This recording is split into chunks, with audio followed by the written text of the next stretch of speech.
I have a question. So I have a home. I have a 30-year loan. I've already been in my home for 10 years. I haven't refinanced or took out no home equity loans or anything.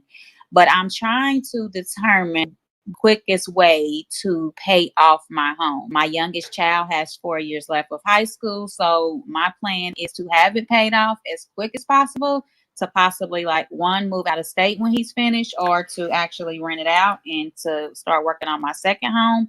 I just didn't know if it made sense for me to like double up on my mortgage. I have like less than 100,000 left to pay on my home, so I didn't know if it made sense to like double up on my mortgage for the next 4 years that he's in high school, or if it just made sense to just kind of keep on doing the month to month thing and just let it work itself out. I mean, granted, that would take 20 years, but I'm trying to figure out the best solution so I can pay it off quicker. So Lynn, let's talk about your mortgage right now. You say you have about 20 years left on it. And Correct. would you happen to know your principal and interest payment? How much just goes to principal and interest? Would you happen to know that? No, not off the top of my Okay, head. so listen, let me show you something here. Can you remember the approximate amount of the loan when you first started it 10 years ago? Just give me the Yes. approximate amount. Give it to me. 160. $160,000. What is the interest rate on I that? think it's like a 3.25. 3.25. Wonderful. Okay, so I'm putting it on the screen right now.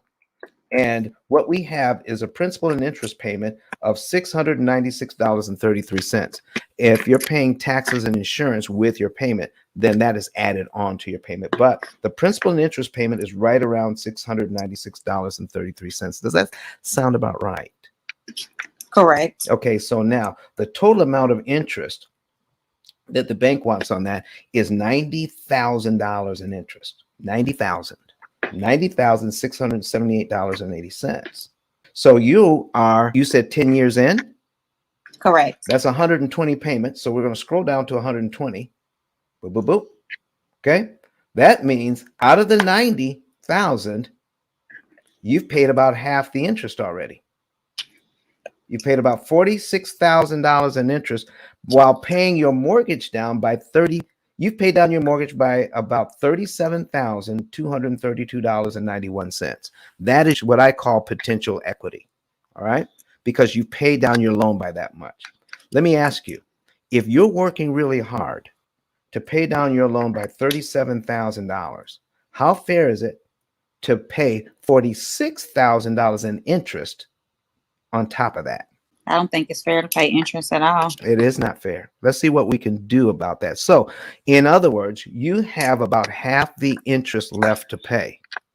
So, if you can pay this mortgage off faster and cut that interest that you have left to pay by 2/3, would that be worth it?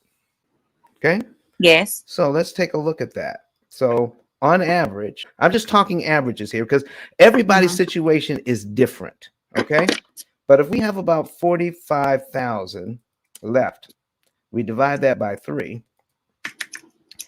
Let's see how we can get that loan paid off for only $15,000 in interest or less. Okay. Would you like to be able to do that? Of course. Yes. And guess what? And so people are thinking, well, Don, where do I get the extra money? And please write this down. Everybody needs to focus on what I'm getting ready to say right now. You don't need more money to get out of debt faster. You need to pay less interest. And we can show you how to do that with your current budget. You don't have to change the budget. You don't have to refinance to do it.